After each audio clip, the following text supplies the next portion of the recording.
Like the rest of my family, that's fine. One of my daughters is a case of fanatic.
Staying in touch. You'll probably get crazy after this, but no, let me know whenever you guys are ready or help whatever you need on all the stuff. You know, I've brought in Trammell Crow. They're helping us on the multifamily because they're great. Oh yeah, they're fantastic. Jessica Cosolato and Garth and so that's awesome. How you doing? When the time's right.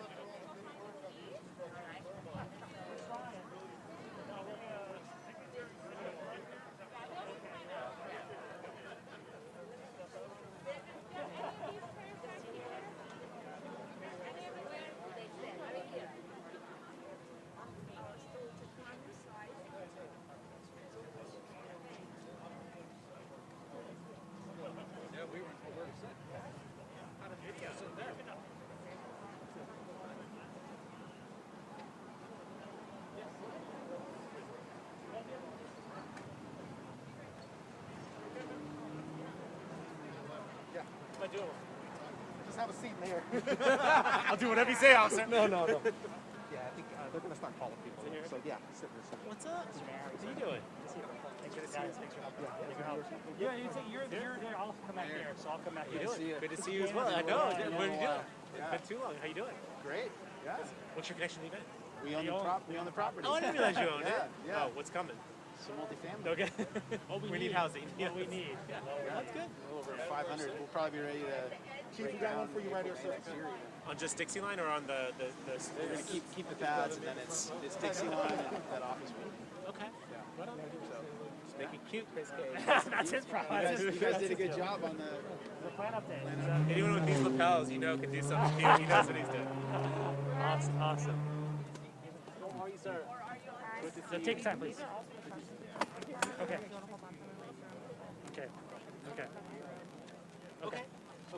This month? April?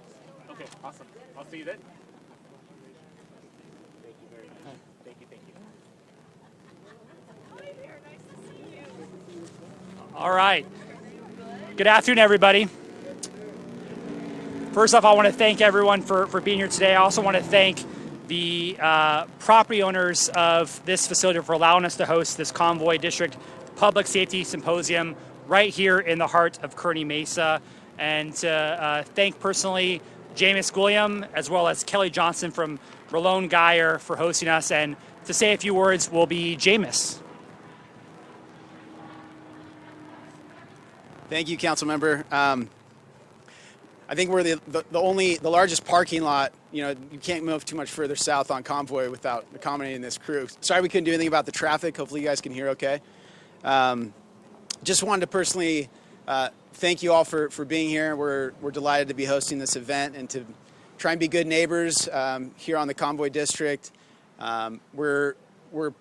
We recognize the importance of public safety and want to be involved as best we can.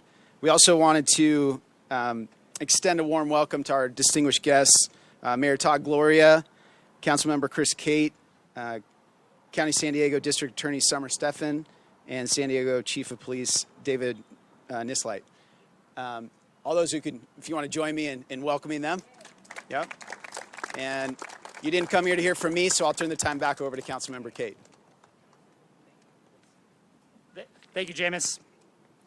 I also want to give special thanks to Mayor Gloria and the San Diego Police Department for all of their support and assistance, particularly to Chief Nislight, as well as Sergeant Sansenoy, whom you'll be hearing from a little bit later. And I also want to thank the Convoy Cultural District Partnership, the Asian Business Association, D6 Small Business, and a whole host of other community groups who have really done yeoman's work in making sure we got the word out regarding this issue and bringing voices to those individuals who are in need. They also did a fantastic job of helping promote this event and reach out to our small businesses here in the Convoy District. We are here today to empower our AAPI small business community and provide everyone with valuable knowledge, resources, and safety measures to ensure you, your employees, and patrons feel safe. Most importantly, we are here to answer any questions you might have and establish a clear line of communication between business owners and the San Diego Police Department. One tool available that we have seen implemented effectively in communities throughout District 6 in San Diego, including the residential neighborhood just a few blocks away from here, is Neighborhood Watch.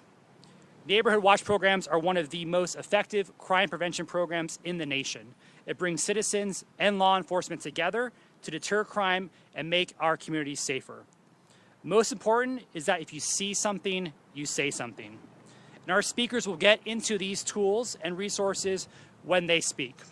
So just a little overview of how this will go today. We'll have the mayor speak. Our district attorney, Summer Stefan, will speak. Then we'll have Chief Nislight. After the chief, we'll have Sergeant Sansenoy from the Multicultural Center speak.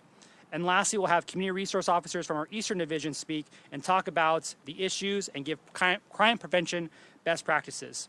And to wrap this up, we will have an opportunity for Q&A from all of you. You should have received a 3x5 card. If you don't have one, raise your hand. We'll get you one and write down your questions. We'll try to get those questions answered for you. So, without further ado, I'd like to introduce our mayor, Mayor Todd Gloria.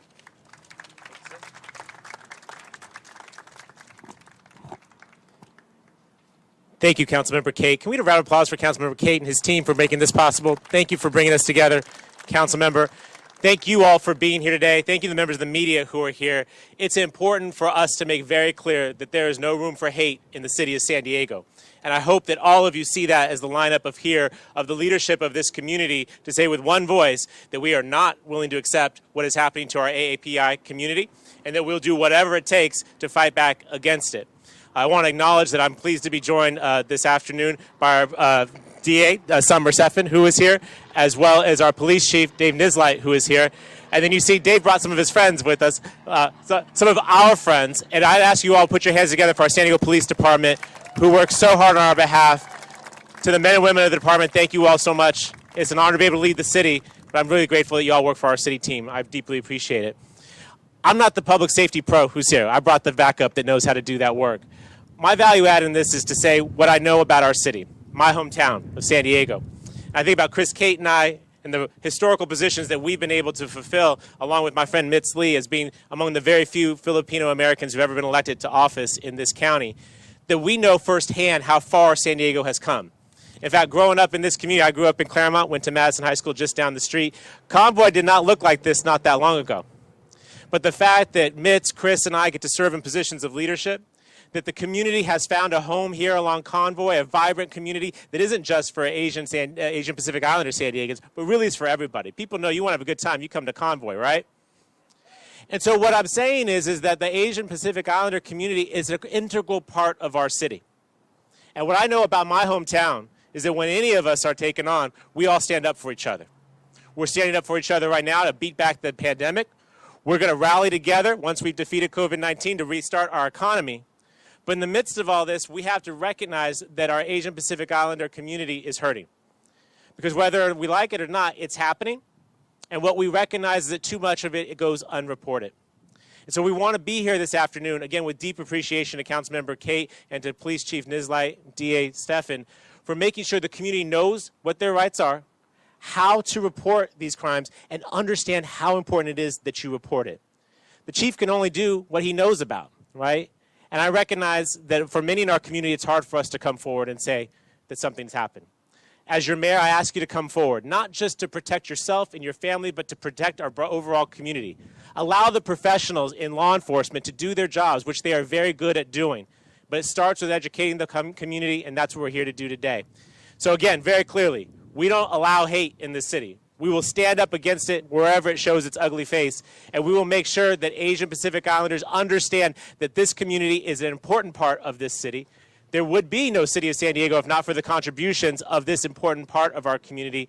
And right now, it is important for all of us, whether you're a member of the Asian Pacific Islander community or not, to say with one voice that we do not support this, we will fight back against it, and we will hold those who do it accountable. Thank you all for being here, and now it gives me great pleasure to introduce our prosecutor, our person who's going to hold these folks accountable, our District Attorney, Summer Stefan. Summer?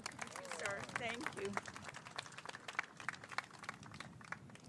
Thank you, Mayor Gloria, for that warm introduction and for your leadership that brings a community together and empowers us. And thank you, Council Member Kate, for being here. So I'm Summer Stefan. I have the honor of serving as your district attorney. And I can tell you to understand that we will not stand for this, that we have been brought 3 cases by this fine police department that Chief Nislight leads, felony hate crimes, and we've charged each one of them as a felony.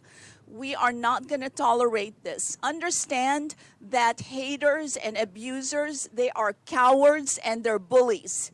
And the only way that you put a bully down is by standing up to that bully and making clear that we are united against hate. And we're not able to be united if we think of this as just one person's problem. Understand that the main target for anti-Asian hate has been elderly Asian or API women. That is something that we can't stand for. We can't stand for any type of hate, but to target our elderly on top of being from the API community is entirely unacceptable. We know that in our nation and in our state, hate against the Asian API community is nothing new. That 8% of race-based hate targets the Asian community. But unfortunately, that statistic of 8% is an old statistic. That's 2019. And we don't have the new statistics, but we track them in San Diego, and we know that the numbers have tripled. We know that we've had 0 cases in 2017, in 2018, and 2019, but then we started with a surge. But in addition to the hate crimes, there are the hate incidents, and those are very, very important. And this is why we want you to report everything. We want you to report hate crimes, which are an actual crime done with a hate bias against a race, ethnicity, religion, sexual orientation, gender, or disability, those 5 protected categories.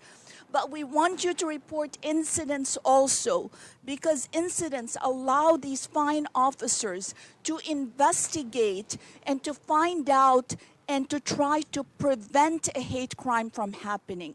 By doing search warrants, by checking open source social media, by working those cases, they're able to stop violence from happening before it happens. And that's why we don't want you to become cops or experts yourself and try to figure out if it's a hate incident or a hate crime. We want you to report everything and let us figure it out working together. So we stand by you. My team is here for you. In addition to calling 911, if you just want to ask a question, if you want to talk to someone, find out if it's a hate crime or a hate incident, you can call our team leader, our lead prosecutor, Leonard Trin, who is part of the API community, and we will answer your question. Our tip line has received over 120 tips, and each call has received a response. So we want you to use it in addition to relying first place on law enforcement. So it's my pleasure to introduce Chief Nislight. I've seen him everywhere a hate crime occurs. He doesn't just show up on homicide scenes. He shows up when there is a hate crime incident, because he understands, like I do, that hate crimes don't just target the one particular victim. They send a ripple effect to everyone in the community that shares that victim's race, ethnicity, identity, sexual orientation, and they make all of us feel unwelcome, unwanted, and that is not acceptable. What we want to say is that it is the bullies and the haters who are unwanted and unwelcome in San Diego. Thank you.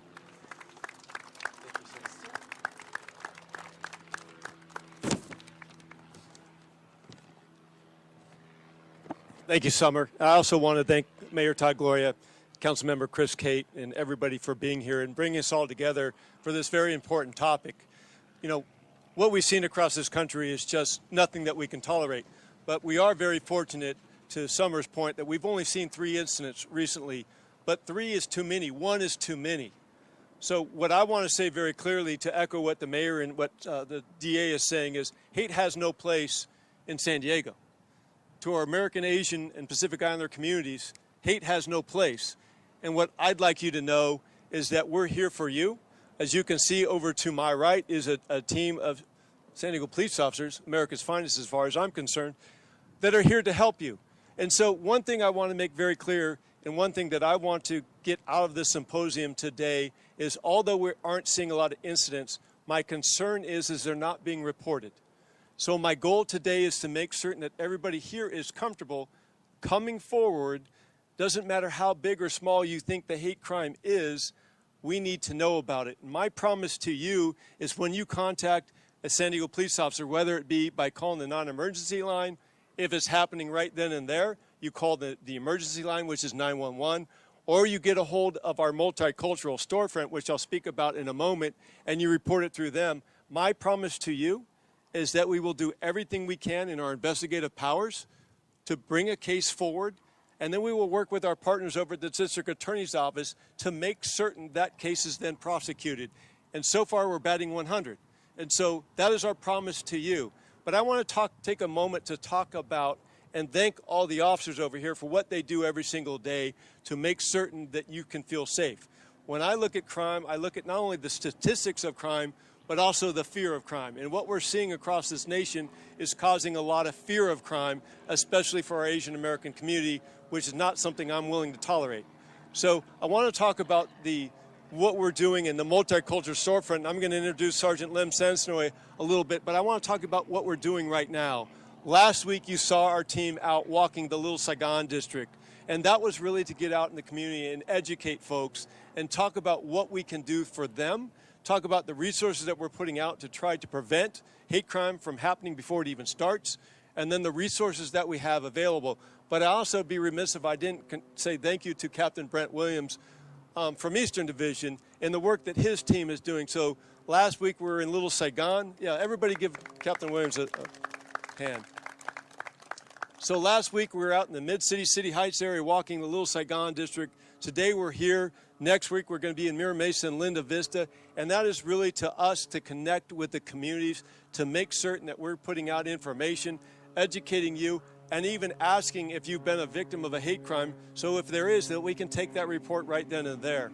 So I just want to say thank you for everything that you do as a community. The San Diego Police Department is here for you. Please do not be afraid to call us. Like I said, you can call us, you can stop by the multi-core storefront, or stop by any police department or flag a police officer down. So that's really my goal and message, is really to get that educational piece out there so we can prevent hate from happening before it does. And with that, I'm going to turn it over to Lem Sansonoi from our multicultural storefront.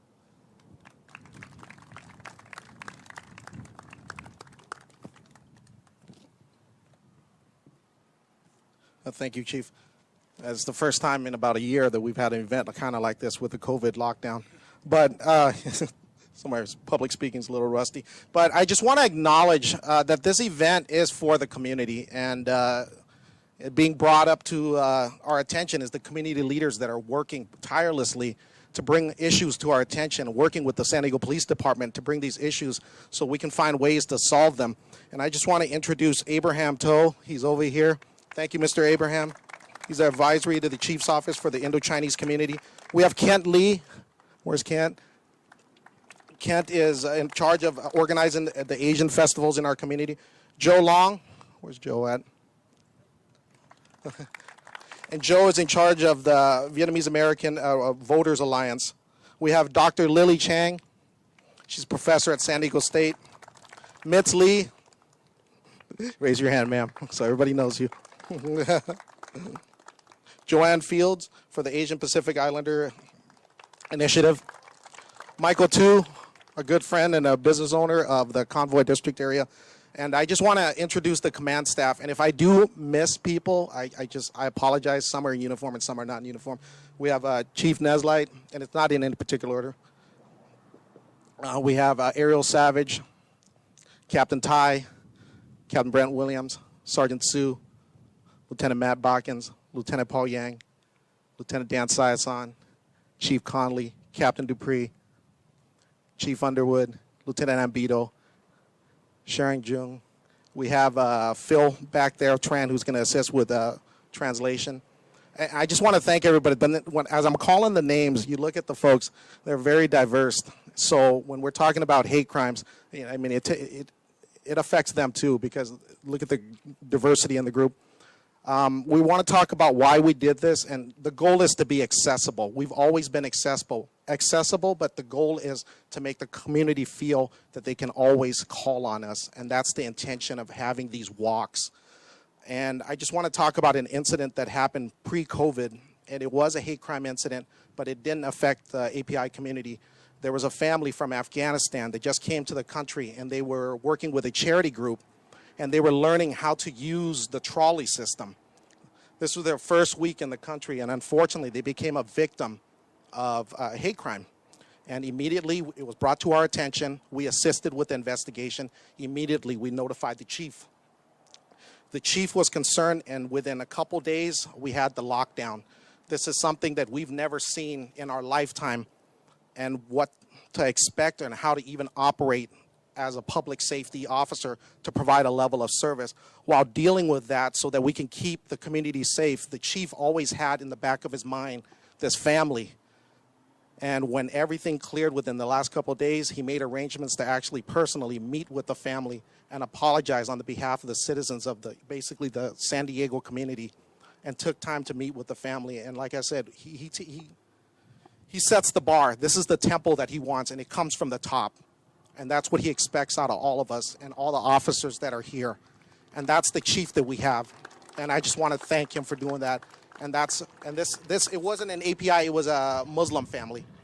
And with that being said, the intention of handing out this resource is something that they can physically have, that they can hold. And there's statements from the mayor's office, from the DA's office, and from the chief's office. It's all online, but it's something physical that they can have, that they can tuck it away in their office. So if they, if there's some downtime in their business, they can look and they can go through it, and it's something that they can have, they can refer back, that they can share with friends and family. And if there is a victim that's been assaulted, they would know what to do. And then we're going to talk about QR codes that San Diego Police Department's working on, and we're going to work on about 1,000 QR codes that we're going to offer to the businesses and places of worship that's specifically geared for the API community. We're probably going to roll that out in probably about a month. And the goal of that is if something happens, everybody's tech savvy, they can get their phone, scan it. It would automatically link up resources for people to get the help that they need. And with that being said, thank you.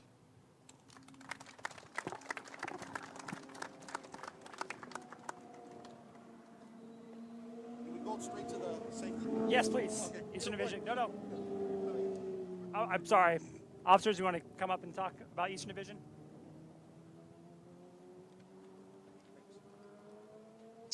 Hello, everybody. My name is Dave Gibson. I am your community relation officer that's been assigned to this area, and happy to be here. One thing is I've been working here for 2 years, and one thing I've noticed is the Asian community doesn't always reach out to me or reach out to us, and then we're just here. You see, everybody's here. We're here for you. Please reach out to us. We're here to help you with whatever there is going on with your business. I've been tasked with addressing the most common crime that occurs up and down Convoy, and I checked crime stats for the last 6 months, it's getting your businesses broken into.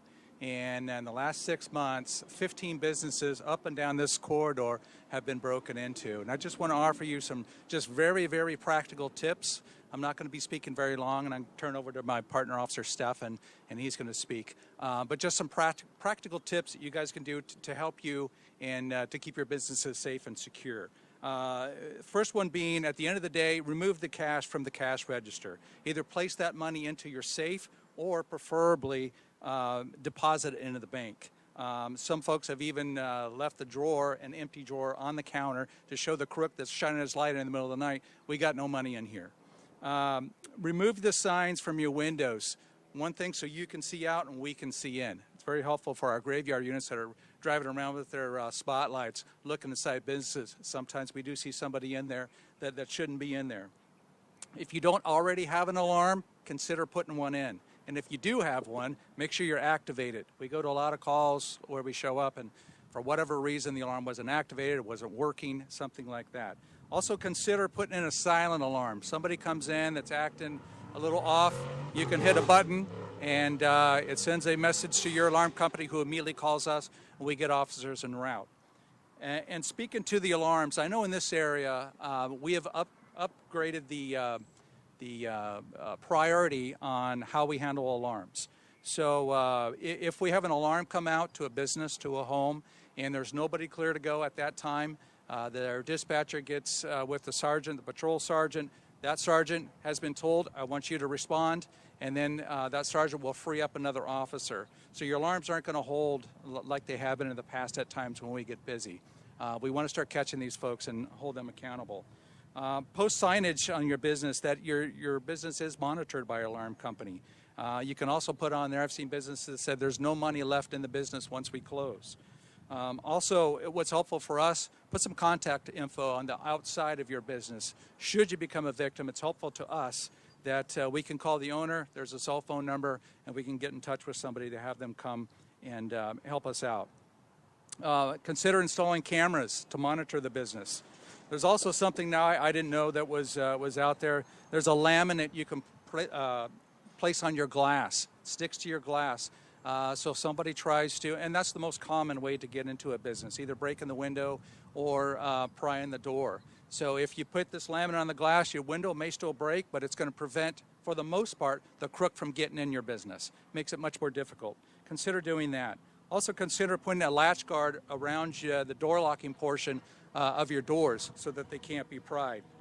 Keep your lights on inside the business while you guys are closed. And keep lights on outside. In the front of your business, remove any bricks, rocks, or objects, any projectiles that can be thrown through the window of the business. Many, many times when our officers go to these calls, we'll find a rock that was found just outside the door that was thrown through the window. And then with your deposits, stagger the times that you're doing. Don't always do them at the same time. Alter what you put the deposits in, what type of bag it's in. Change the cars up. change the personnel up. That way, if somebody's casing your business and they know this guy always leaves at 1 o'clock, he always drives a silver BMW, and the money is always in a black bag. They know you. They put all those three together, and they're going to go. They can hit the guy as far as taking the money. So just consider doing that. And also pay attention to those who are loitering outside. If you see somebody that's outside that just doesn't belong, something doesn't feel right, make sure you call us and make sure you get us en route. Like I said, my name's Dave Gibson. I'll be available afterwards. I'm a community relations officer. I'm one of those guys. I've got a bunch of cards. If you call me, I'll call you back. If you email me, I'll email you back. I promise. I'm not one of those guys that you send an email, it goes off into oblivion, and you never hear back from us. Not that kind of guy. Next, I'd like to turn over to my partner, John Stefan.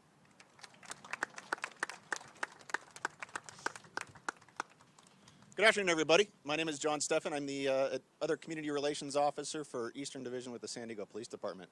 I'm here to talk to you about some personal safety tips that can help keep you safe when you're out and about and when you're at home. One of the big things is when you're at home, don't open the door if you don't know who it is. Try to look through your peephole, or if you have one of those cameras outside, use that and kind of verify who's at your door. Don't be silent if you don't recognize a person. A lot of times burglary suspects will use it as a ruse to try to see if somebody's home and break in. Just announce yourself and be like, hey, we're not interested, can't come to the door right now. Another one is post no soliciting signs if you're worried about people coming by and trying to offer you deals and whatnot. Also, if you're having a repair person come through, make sure you verify. Either call the company to verify this is the person coming in, or whatever you feel is comfortable with, whether they have an ID or whatnot. When you're out and about, don't display your jewelry. A lot of times people will see that as something that they can take from you. Also, don't carry anything that you don't deem as vital for what you're going out to do.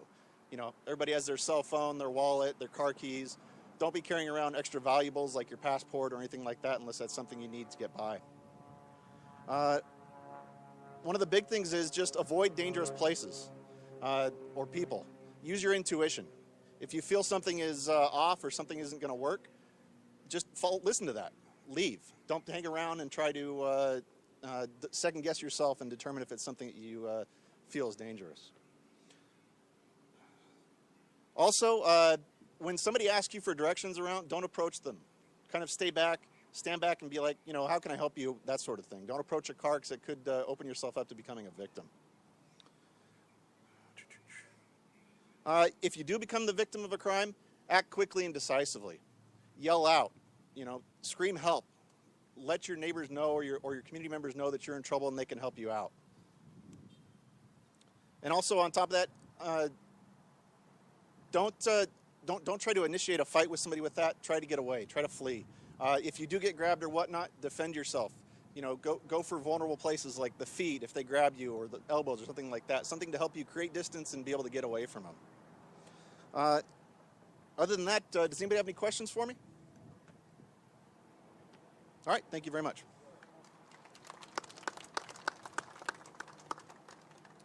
Thank you. And thank you to all of our speakers for commenting and providing a lot of information today. I know there was a lot that came at you, but know that what Sergeant Sansonoi said, there's a QR code coming. The information packet's going to be available for everybody, so we're going to have a lot of information at hand. I do have some questions. Some of them were answered during the course of the discussion, but I do have some questions here that I think is important to clarify and make sure we get the answer to them. So I'll come here, whoever wants to address them, come up to the other mic here. But the first one I think is important is, can you tell us the difference between hate crime and a hate incident and how each one is handled? That's a prosecutor question. We can team up on this, but a hate crime is any crime, so vandalism, assault, robbery, attempt murder, any kind of crime from a small misdemeanor to a felony crime that is done with a bias against a race, ethnicity, religion, sexual orientation, gender, or disability. So it's a crime plus the intent, the bias. A hate incident is something that is not a crime. More usually we see it in the form of First Amendment speech. It may be hateful, hurtful, disgusting, but it's something that doesn't amount to a crime, is protected under the First Amendment right. Part of that, though, that can transform to a crime if that language that's used results in an imminent threat of harm to the person. So making threats of harm, that can transform it to a hate crime. And Chief can talk about why we want to hear about both the hate crimes and the hate incidents. And in fact, Chief's office investigated now a crime that's closed where somebody reported a hate incident that a person was complimenting a person that had committed mass violence. And that was reported, and then the Chief's office investigated it, and that transformed it. Well, thank you, Summer. Yeah, so it's important, and this is one of the things that when I'm out and about in the community, whether it be our API community, our African American community, our LGBTQ community, a lot of these things, the hate incidents, so the slurs, if you would, the first, as Summer was talking about, the protected speech, they generally do not report that. And I'm begging you and asking you to report that, please, because it allows us to focus maybe on a certain area, or maybe it's coming from a certain bar that's being addressed, where we can put resources there and maybe identify the persons that involved, because it also could involve a person that is actually moving to the next step of actually committing a hate crime. And it allows us to get in front of that act, talk to that person, allow them to know that they're crossing that line from protected speech to criminal behavior, and either prevent that or maybe diving in further into an investigation and determine that they in fact already have committed a crime, and then sending that over to prosecution. So please report, like I said earlier, no matter how big or small, we want to know. Thank you. I think I have another one for you, MPA. So kind of piggybacking off that, if I'm accused of a hate incident, what legally happens? What legal protections do I have? Well, we go by facts, so it's the report is looked at, and we look at whether the elements meet a hate crime. If they don't meet a hate crime, then we make sure that we look at it to see if the person plans on committing a hate crime, look at open source intelligence. There may be other investigative tools. In the one case that we worked with Chief Nislight's office, this comment that was reported by other employees resulted in an investigation that showed that the person had built an arsenal and had a plan to do harm, and so we were able to bring charges and stop it from happening. But of course, you have your protections of free speech. We don't want you to use hateful. I don't think the First Amendment was built so people can give slurs and hate other people. I just don't think that is the purpose of the First Amendment. Yes, we can't prosecute you for that, but we definitely don't like it, and we want it to stop. Thank you very much. This one is going to be for the police department, and it's about Neighborhood Watch. How do we go about setting one up, and who should we talk to? So, yeah. Neighborhood Watch is a fantastic program. It's something that we do promote. So if somebody's interested in either starting or making their current program more robust, you can talk to either one of these officers at Community Relations Officer, and they can definitely help you either make yours more robust or actually get the whole program started. That's exactly what they do for us as Community Relations Officers. Perfect. So I just got the plug pulled for time purposes, but I want to thank everyone again for being out here today. If you have other questions, I'm sure we're all going to be around, so feel free to talk to us, ask any questions that you may have. We'll stick around here. But again, I want to thank you all very much for being here, for all of your support, to all of our speakers, our officers, our mayor, our district attorney as well, too, for being here. Thank you for all of your support, and we look forward to working with you all very much again in the future, and hopefully we'll get you out to some of these business walks that we're doing. We'd love to invite you and partake in those as well, too. Thank you very much, everybody.